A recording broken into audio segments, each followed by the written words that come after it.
our final announcement. You might wonder, here, yes? Today is the last day of registration for that.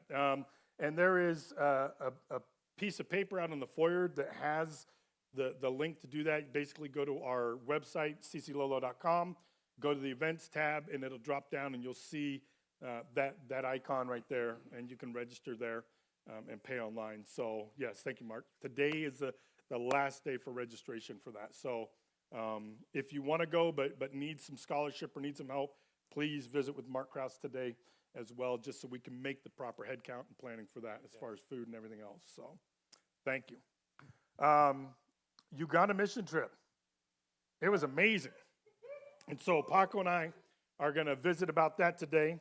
We're going to do the debrief setting. So, when we did our Mexico trip, there was the little campfire because we sat around campfires and debriefed at the end of the night. But in Uganda, they have these things called mosquitoes that come out at night and malaria. And we didn't want any of that. So it was indoor with a fan because I tell you what, it was muggy, sticky, and it was but it was amazing to come back from that trip. For me, I know it was life-changing. Paco, I don't know what you felt about that. I know that it impacted you in awesome ways as well.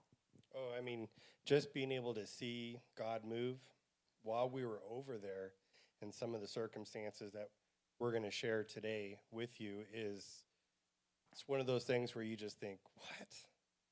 I mean, no, that just didn't happen, and, even for Lisa, who's the director over there, there's just so many firsts that even just happened when we were there. Like, it was something else. It was something special. Yeah, I mean, it's kind of comical because you never see this, or you never do this, or you never, and then bing, like as soon as she said it, it happened, and we're like, yeah, we bring the blessings. That's what we do.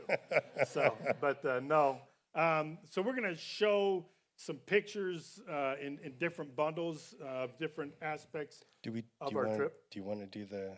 Oh, yeah. Well, we did learn some things. We learned some language and some other things that we're going to teach you. So we do need class participation. Yes. On one part. But will the mic work out here? It'll work. Yeah. And we'll figure it out. Or I can just, I'm loud enough, I could probably. Just do it up here and we'll be fine. Okay.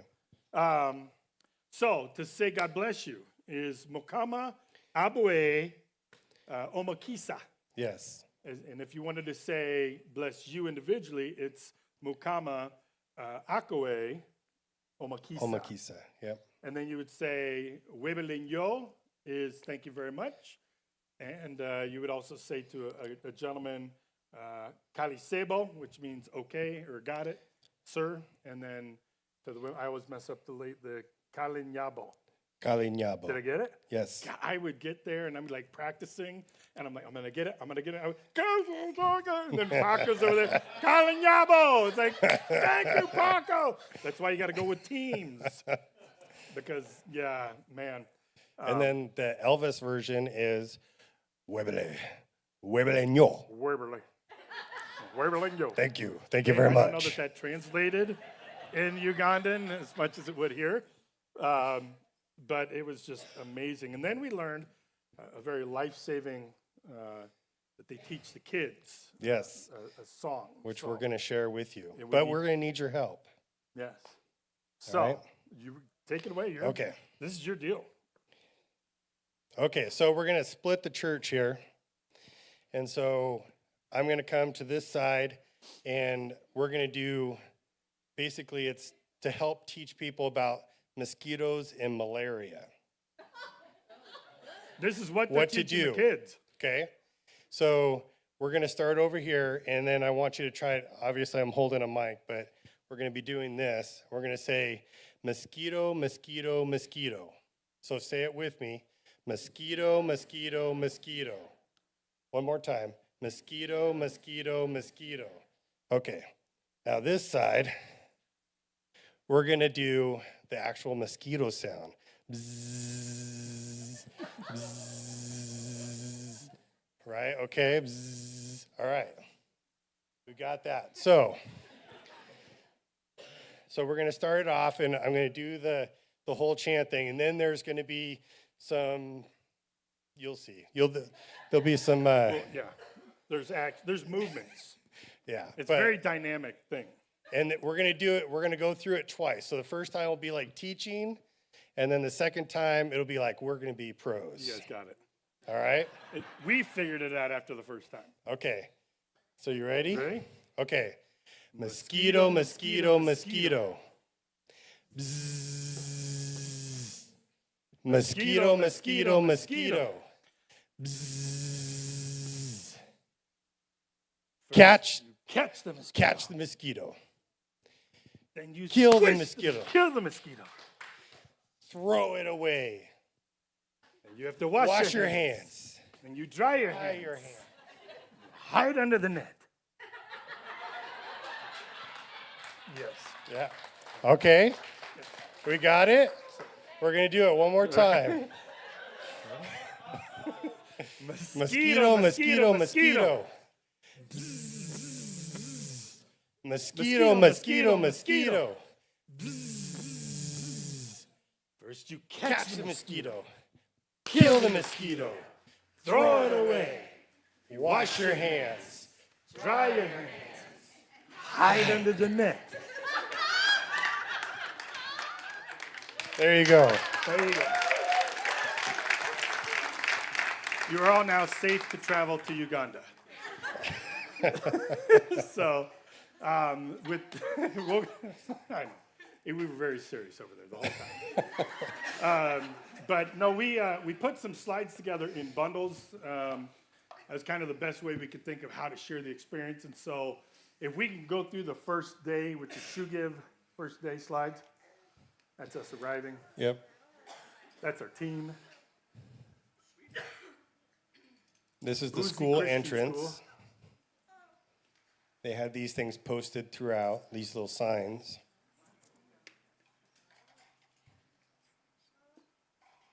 That's their kitchen area. That's their cafeteria.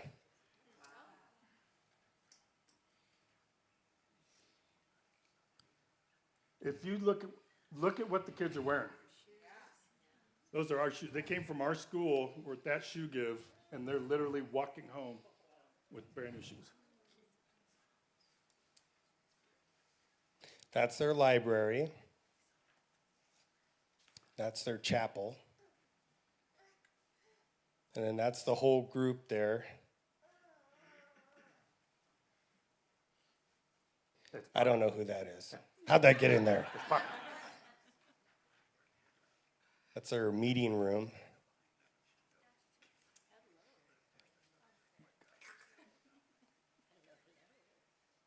Yeah.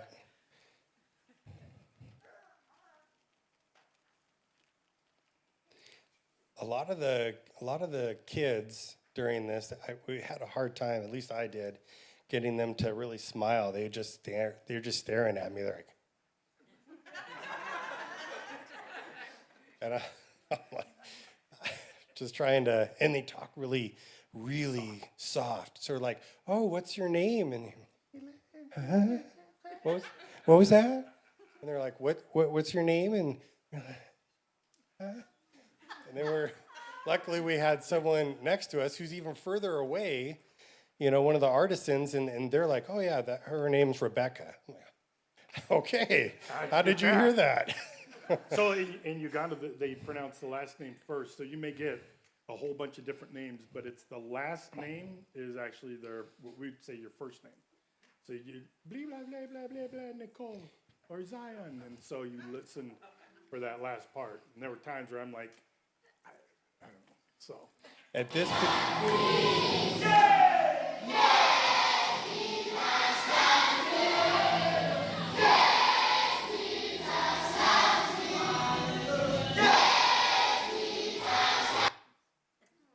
Oh, that was just one short clip of some of the songs he did. That the guy in the middle there, that's the Korean headmaster that is basically leading all this up, and he was for 17 years. He was on fire. Church.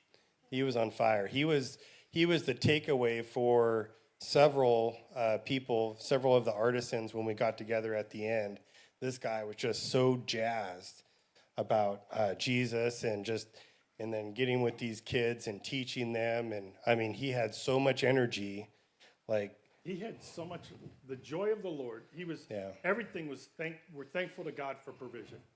And even the prayers as he talked in between the children, God has provided, God has done this, so let's sing this song. And it is all about glorifying what God has provided. And like I said, he had just an energy and a fire. In fact, it was heartbreaking we go in and visit, and he goes around and we basically explain who we are, because they'd never been to this school before.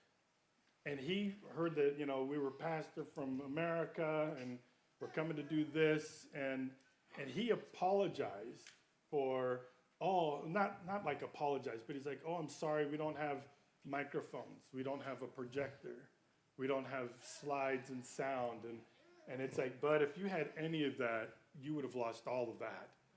To see his energy and the worship, so much that we try to do with excellence here, it's like they're like, hey, we're just doing it and God's going to be glorified. And you can feel just the power of God with those kids. It filled the room, for sure. It filled that whole place, man. It was amazing.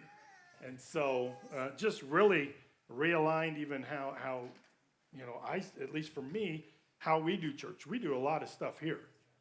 And we worry about a lot of little things here. And over there, like, hey, if it's here, great. If it's not, we're here to worship the Lord. We don't care about the coffee. We don't care about the lights. We don't care about whatever. We're here to worship God. And it was like, man, that is such humble pie to see as an American pastor. Some of the things that we nitpick over and worry about when they're just like, well, we're here to worship God. Yeah. It's like, there's no dark sanctuary. There's no lights. There's no fog. There's no whatever people in churches say, hey, I need it to be this certain way before I can engage in worship. It's like, man, you're missing something.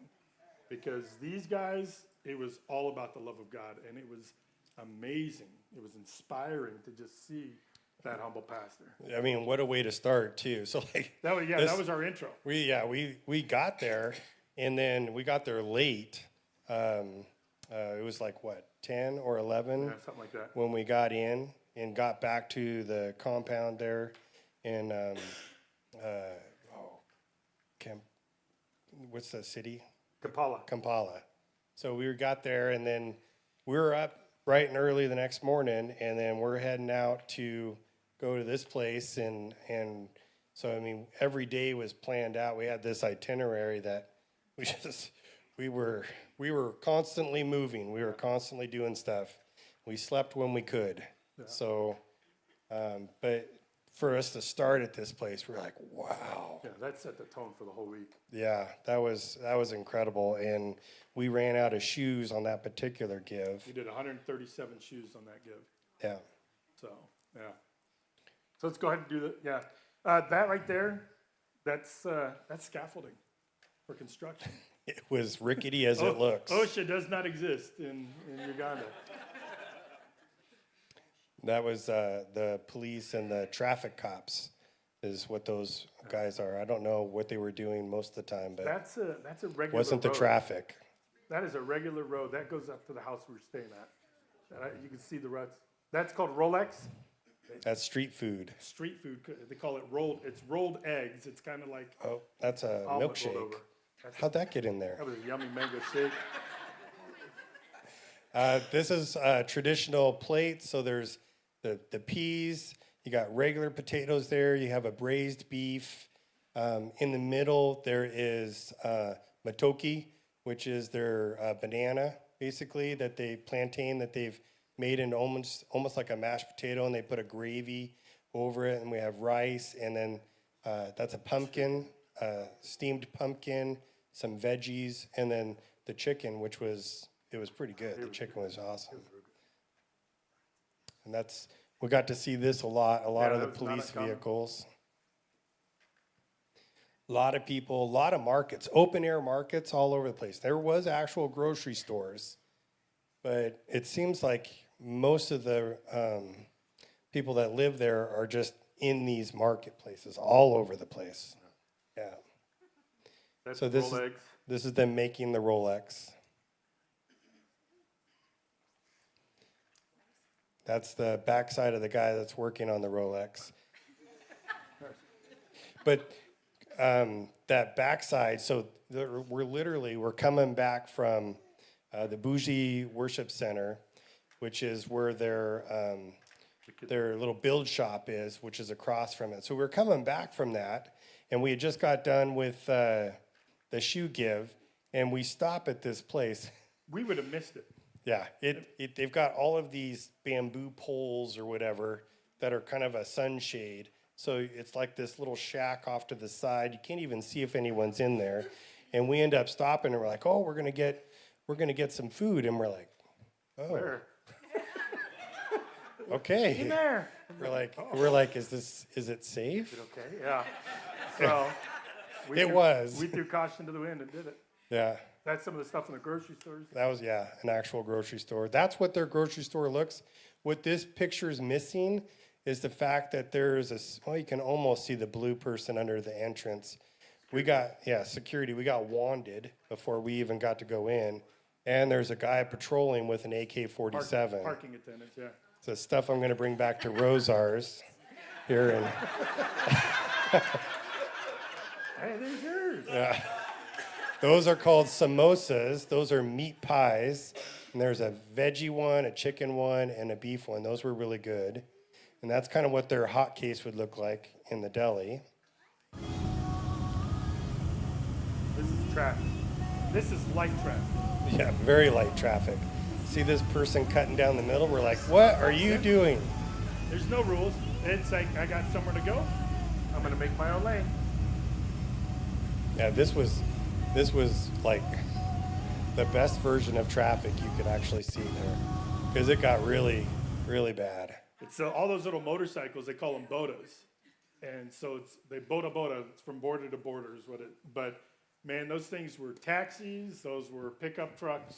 And We saw guys sitting on a door on the back of a boda driver.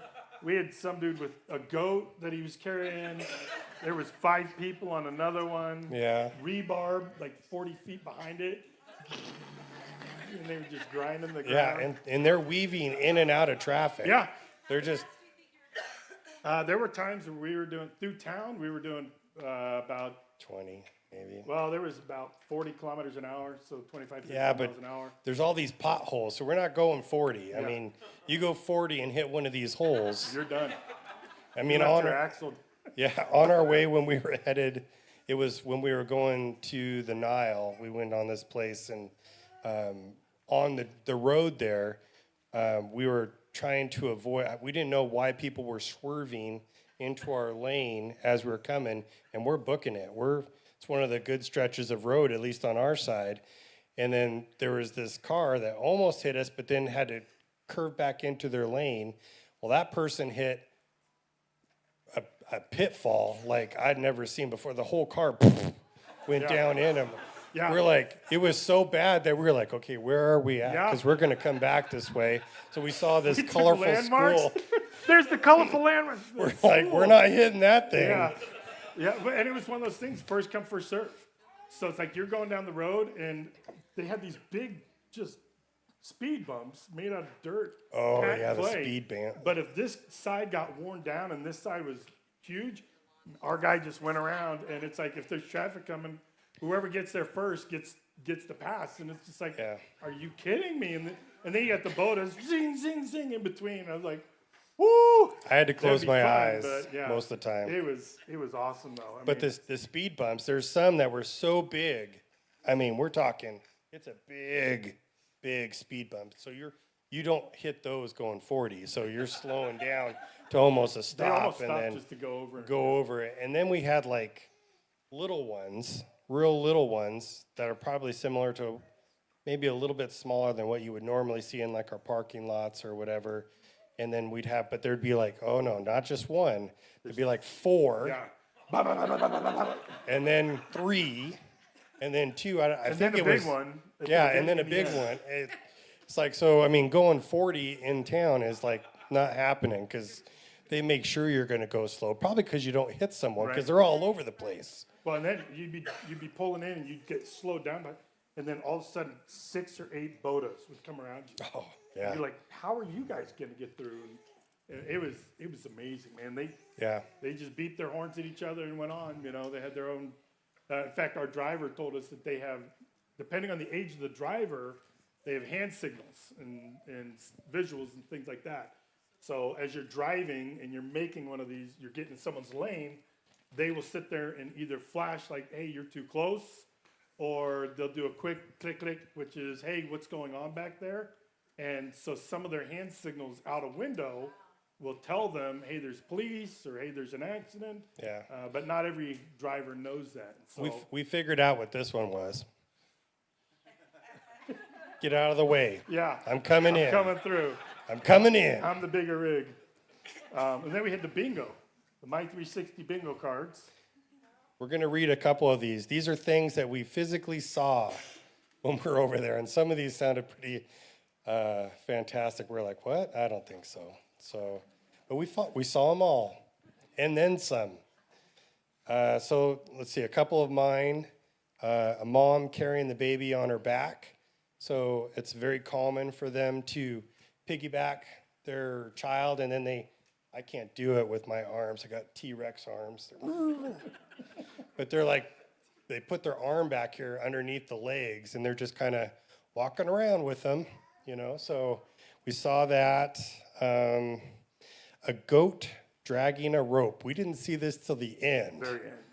But it's basically they have their goats and their cows tied up on the side of the road. It is tied to a stake that is Or a barely, post, or it's like if this is the road, it's like they can get all the way up to the edge of it and graze. So Yeah. you got now that with bodas, with people walking and with cars, it's like, are you kidding me? yeah, and so occasionally they'll pull their They break their, free. their rope free or whatever. And so to see a goat dragging a rope is very common, although we didn't see it till the end. However, this was one of the rare things that apparently you never see, but we saw it 3 times. We saw a cow dragging a rope free on this side. So that was hilarious. Yeah. Other one we saw, like I said, the bodas carrying.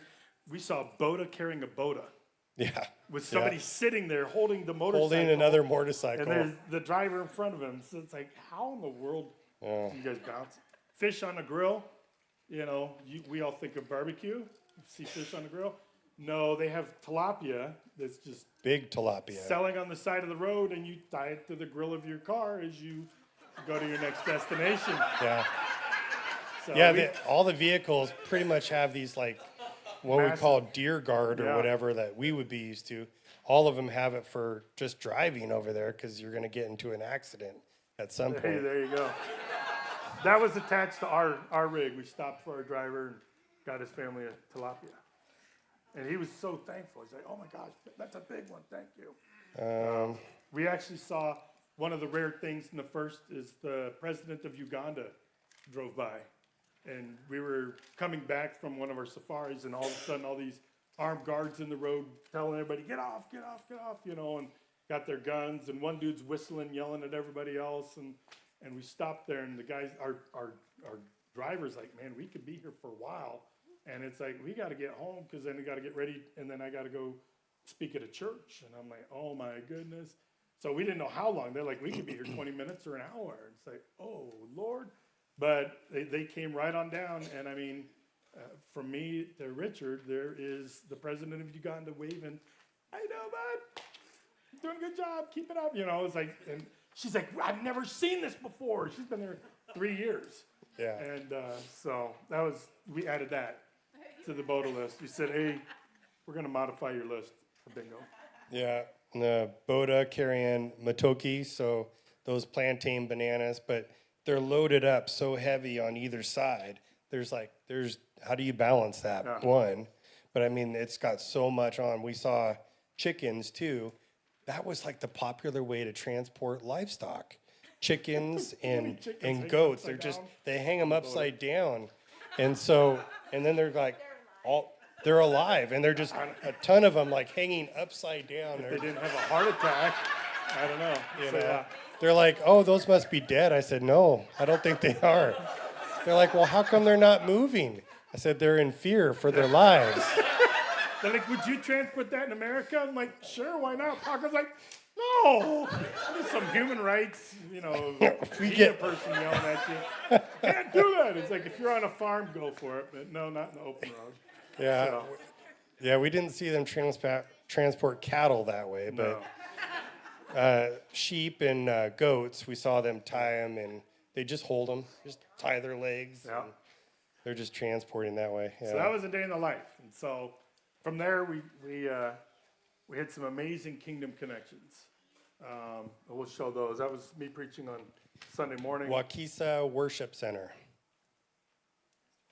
I wasn't preaching. I just got up there and said, hello, how are you doing? I'm from Lolo. Some days I was Chuck, though. I was going to say, there's the picture. So we did this on purpose. If you go back to the first one. So, yeah. Oh, no, go to the next one where Paco and I are both on the same. So we dressed the same. Are you brothers? You twins? He's Yeah. my older brother, yeah. It's like eight And then we're like, different no, times. we're not related. Yeah. They're like, yes, you are. We're like, no, we're not. Yeah.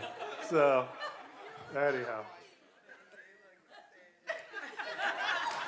That's Pastor Dennis. Got to pray over some ladies that were giving their life to the Lord. And That's Pastor Dennis again at the end of our trip. Yeah. Did you want to? We'll talk about that. Okay. We'll just go through them real quick. That is a bishop.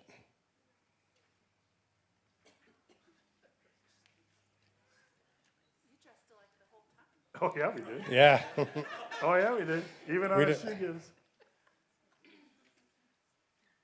So the Pastor Dennis, the gentleman in the far right there was the pastor of the church. It's a Great Tabernacle that we ministered at.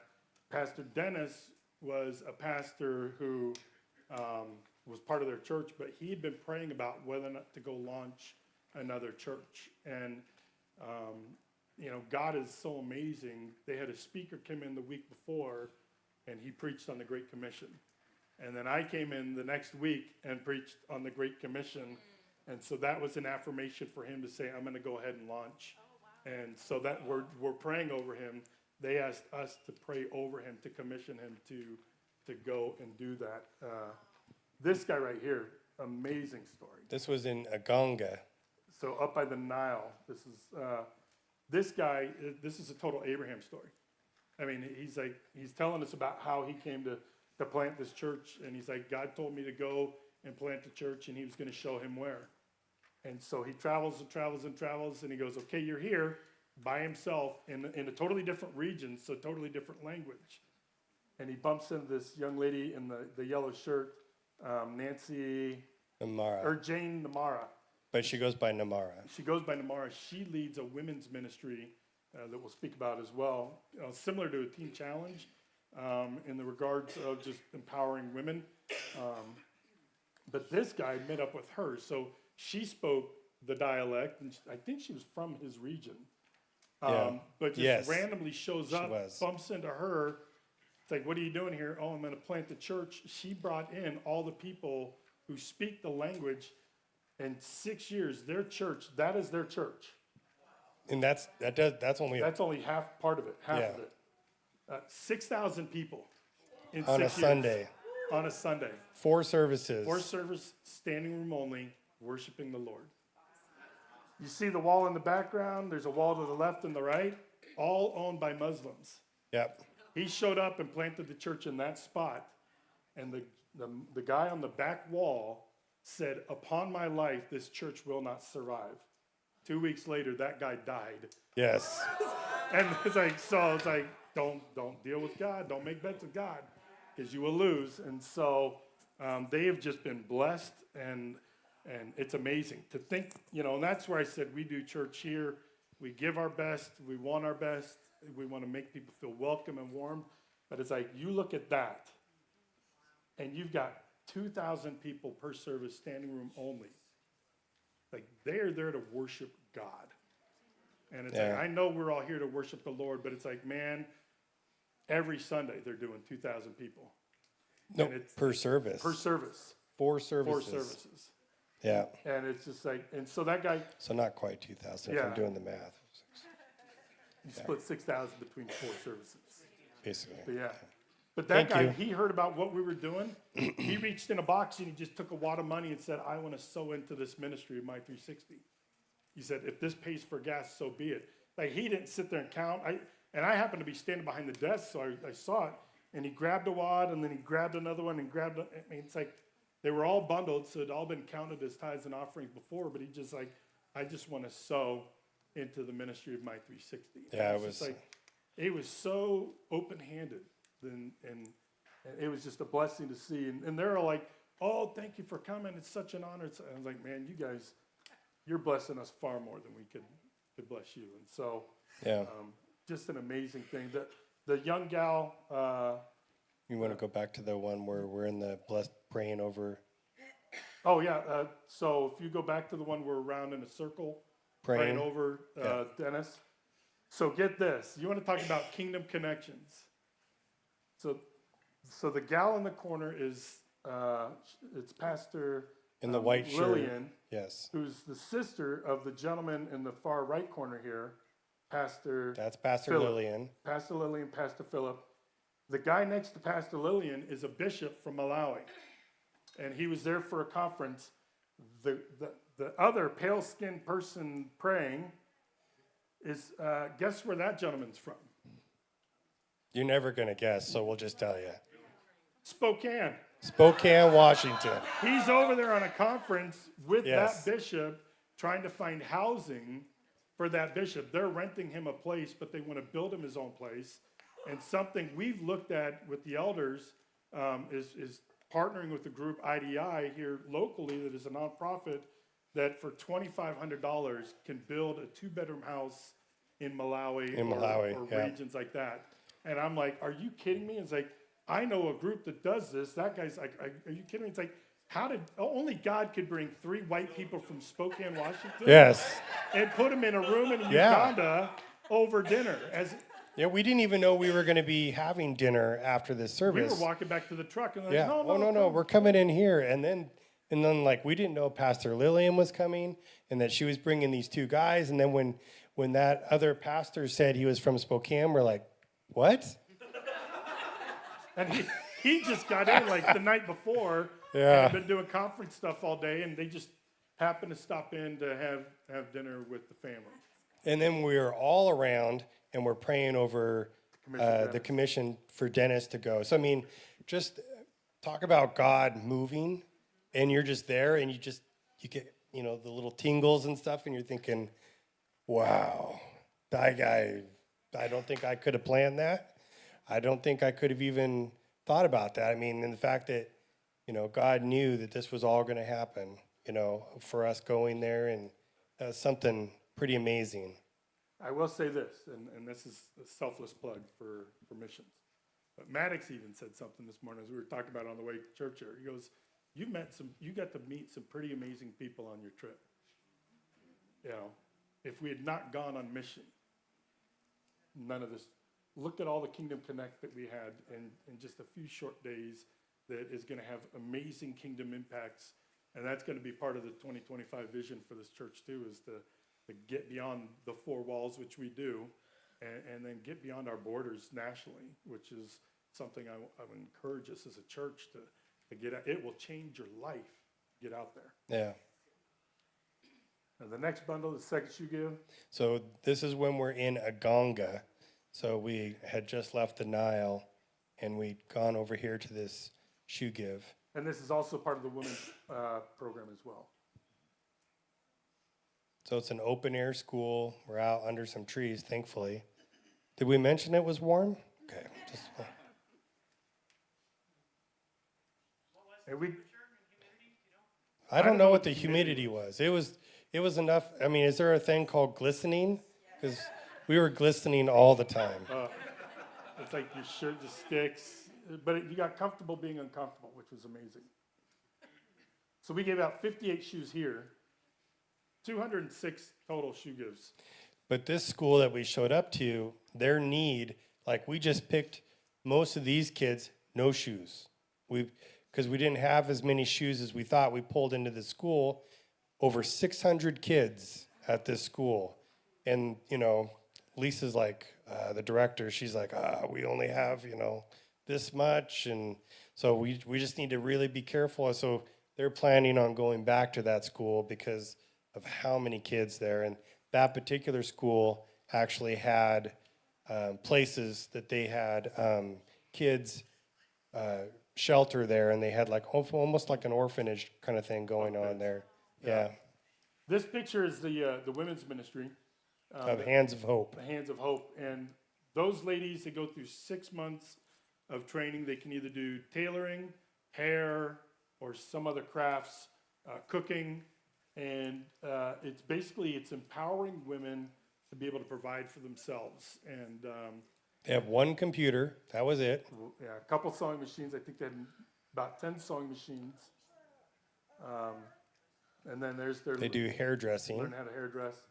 And so as they leave that place, they'll be able to go out and make a living for themselves. And so the director of that, her mother or aunt, did outreach and ministry for women. When she was growing up. And she is in the middle. In the black. In the black tank top.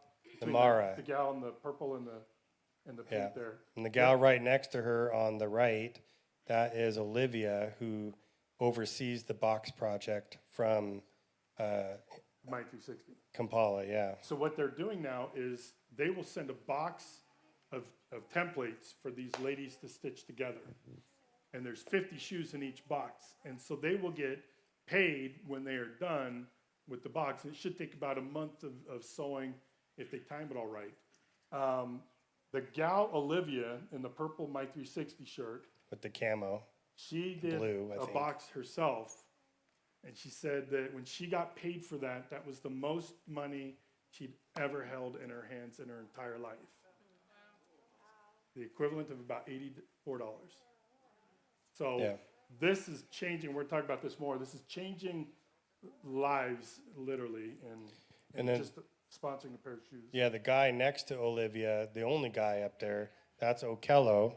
So he's a master tailor that also lives in Uganda. So he will take the boxes when they're done, and he'll actually sew on the soles because they don't have a strong enough an industrial sewing sewing machine to get that done. He does leather work as a part of his business, and so he's got the industrial machine. So he's partnering with them to now finish the products as well. So and when we got done, we got blessed again.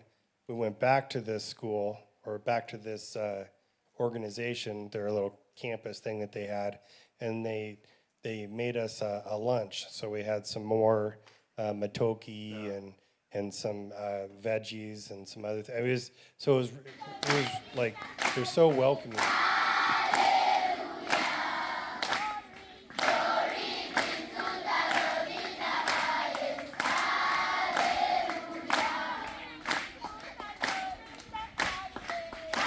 600 kids. Goes way back.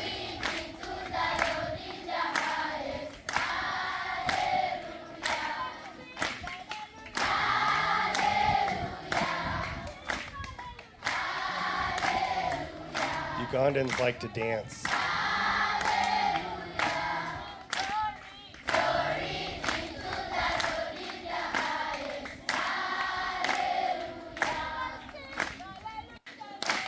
that was the experience at that school. And then we've got, what's the next one is Safari Nile River. This is some of the fun that we got to have outside of the shoe gives. We got to go to the source of the Nile. This was at the little, I don't know, B&B kind of place that we were at. That's the Nile River. That was inside their little restaurant area that they had. That was in the morning. It's kind of a fog over everything. And monkeys. We were in good company. So, for breakfast. Yeah, there was monkeys all over the place. That was one of the cool things about this place is just the monkeys were all over the place at this. Eyeballing our fruit. Yeah.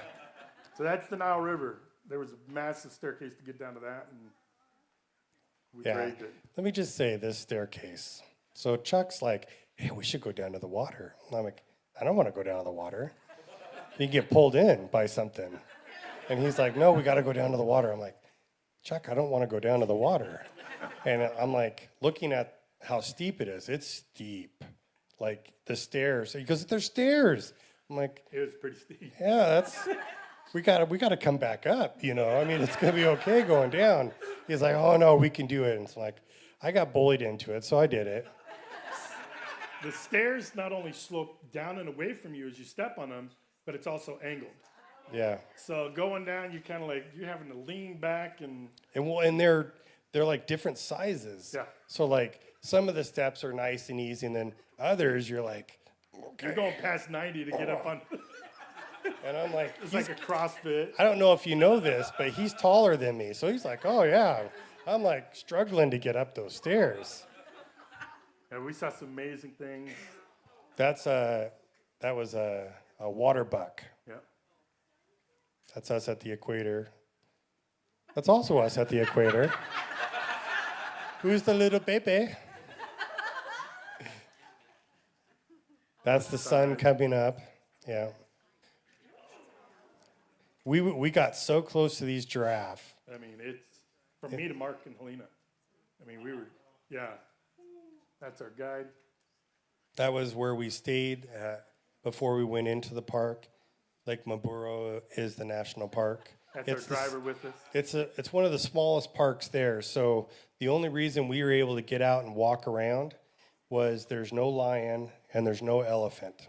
So that made it was safe for us to kind of walk around. There's baboons, there's warthogs. Water buffalo is the biggest problem there, threat. So they carried a rifle, not because they were worried about anything else, but because of the water buffalo. Those are the country's Crested national bird. crane. Yeah. She's like, well, we never see those.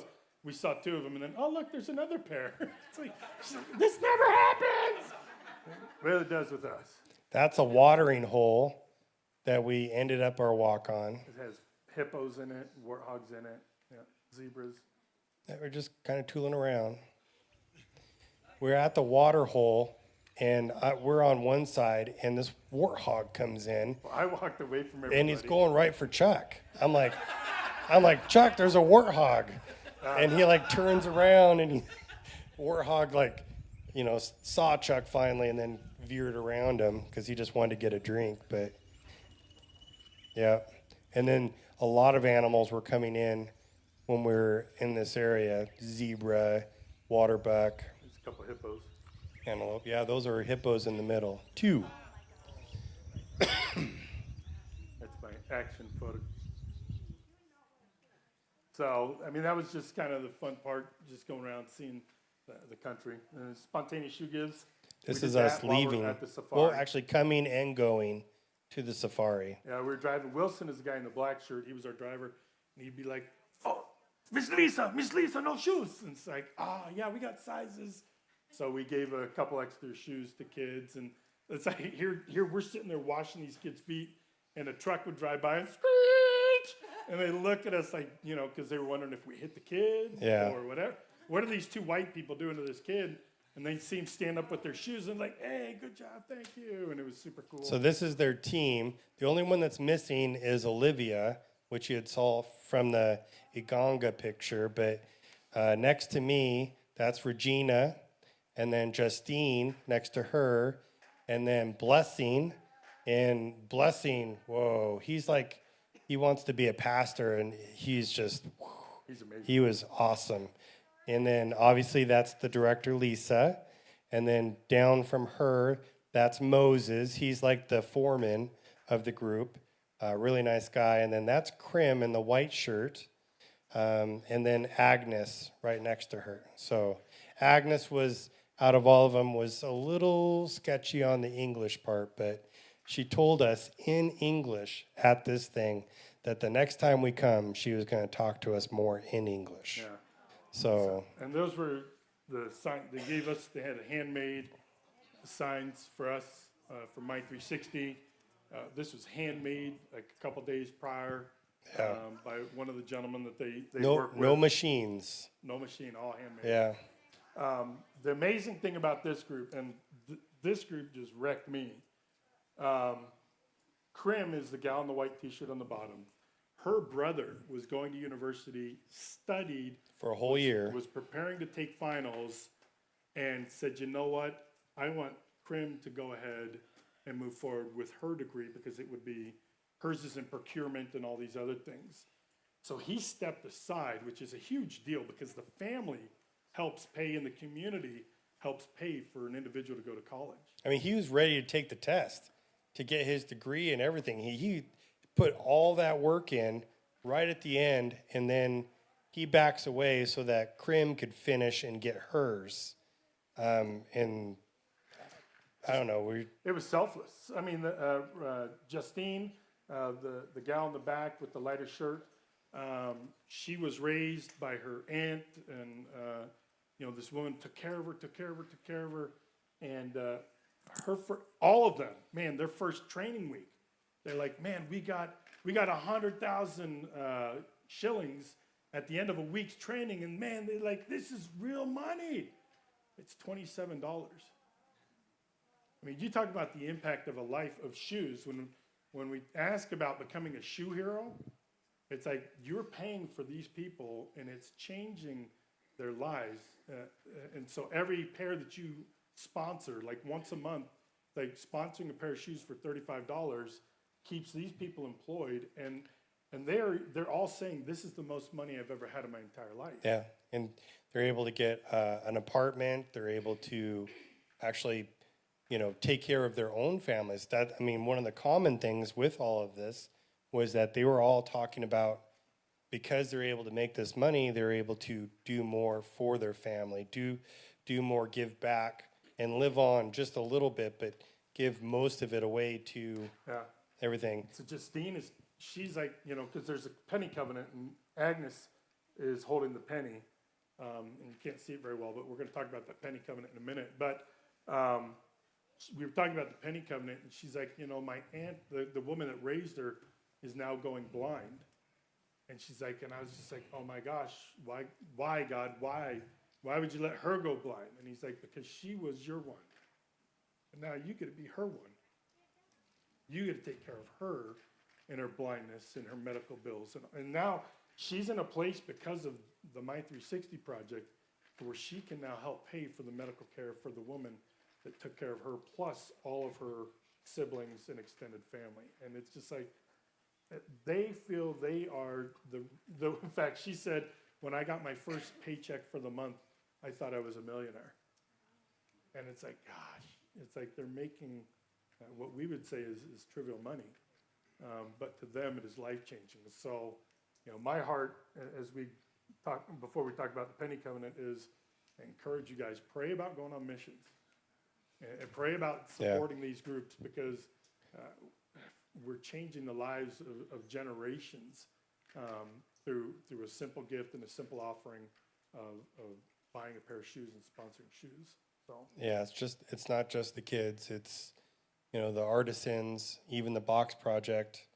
With the people in Uganda, they don't have anything, so they're literally, that's their job, but they're making so much at this job.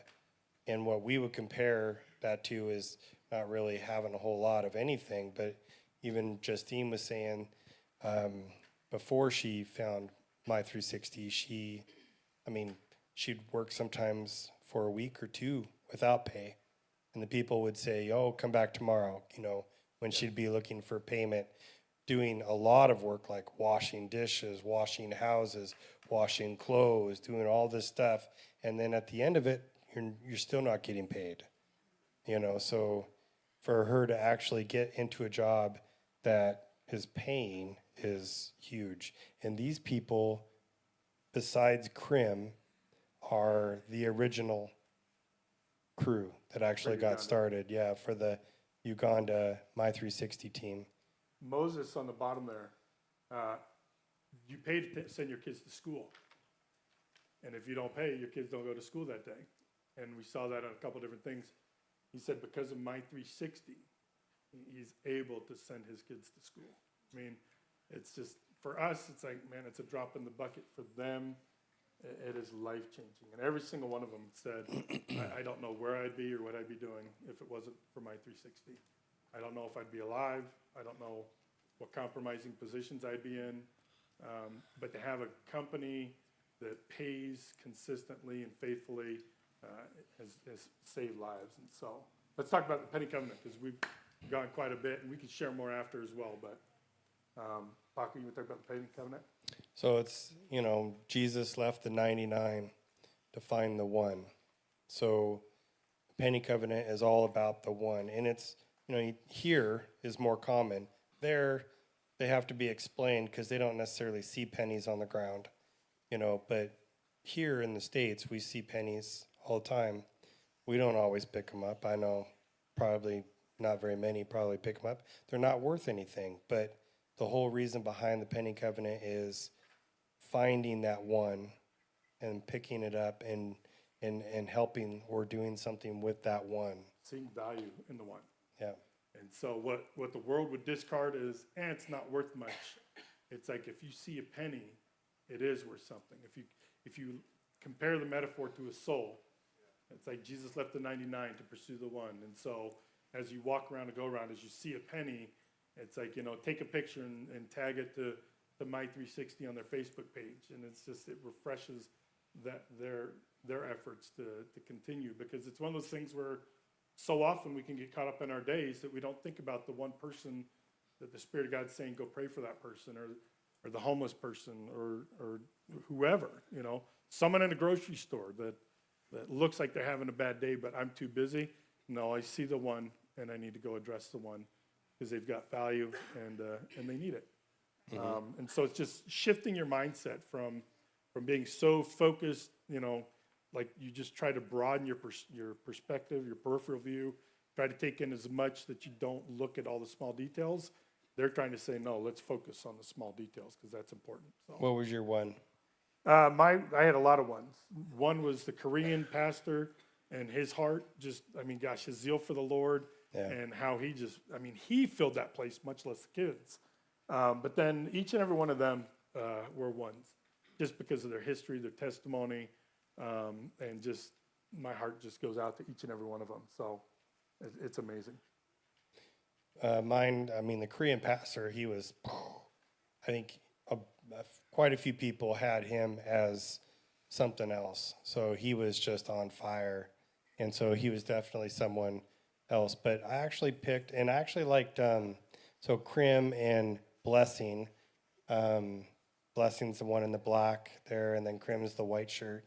They were just so animated at that first shoe give and singing, and Blessing got up in front of all the kids and led them in the song Amen, and just was going, and they were dancing, and they were like, oh, I can't move like that. So I just stood there, clapped, good, put my hands up, because I can't move like they were moving, but I was pretty impressed with them. But the two gals in the back, Regina and Justine, so behind the scenes, always working, did all the little things, constantly serving.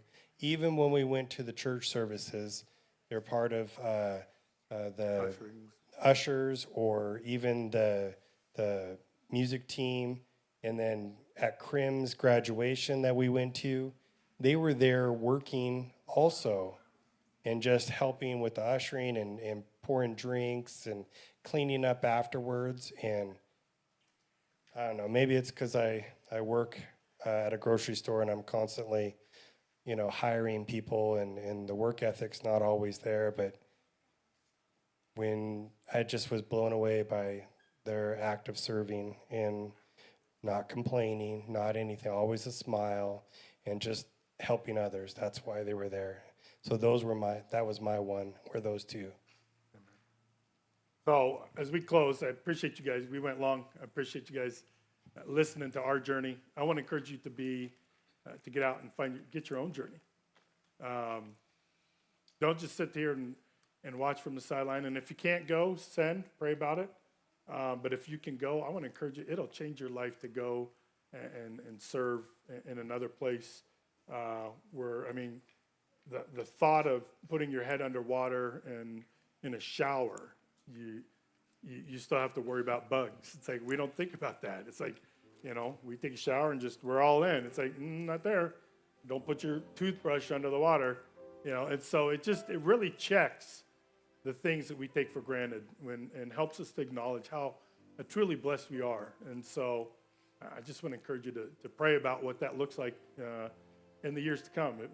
We're not going to do Uganda this next year. It might be another year and a half because we want to give time to fundraise and all that other things. But just pray about, God, what do you want me to do in that?